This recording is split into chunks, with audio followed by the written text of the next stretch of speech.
Tuluyan na nga bang nalagasan ng isang loyal staff si Vice President Sara Duterte dahil sa panibagong serye ng investigasyon ng Kamara sa manumalyong confidential fund ng opisina ni VP Sara? Inianunsyo ni Attorney Michael Powa, dating spokesperson ng DepEd, ang pagre-resign niya sa kanyang serbisyo sa poder ni Duterte.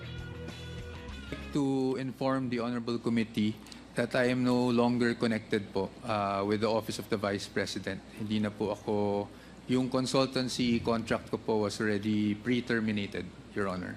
Not even. Matatandaan na naging Undersecretary ng DepEd si Powa nung si VP Sara pa ang nakupong kalihim ng ahensya. At nang lisanin nito ang tanggapan sa si Powa sa ilang opisyal na tila sumama sa pagbibitiw ng Vice Presidente at nag-over the backwood pa sa OBP. Sa nasabing pagdinig, inusisa ni House Committee Chairman Joel Chua ang nasabing pre-terminated contract ni Powa bilang konsultant ng OBP. Na ayon kay Powa ay effective pa bago maganap ang nakaraang hearing ng komite. Samantala, nananatiling missing in action naman ilang mga opisyal ng OBP sa isinagawang pagdinig ng House Committee on Good Government and Public Accountability. Kaugnay pa rin sa maling paggamit ng confidential funds. Sa motion naman ni Congressman Joseph Stephen Paduano, hiniling nito na patawan ng bagong subpoena order ang nasabing mga opisyal bagay na approve sa kanilang komite.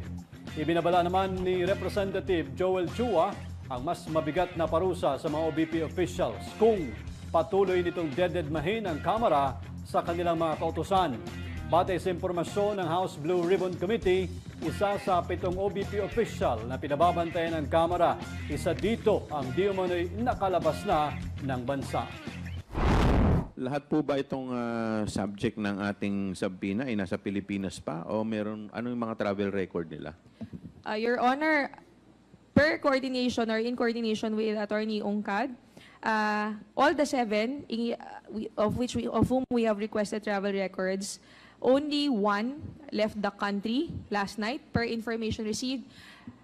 Attorney Zulaika T. Lopez entered the immigration gates of the airport last night at 7:31 p.m. Aboard flight PR-102 Manila to Los Angeles.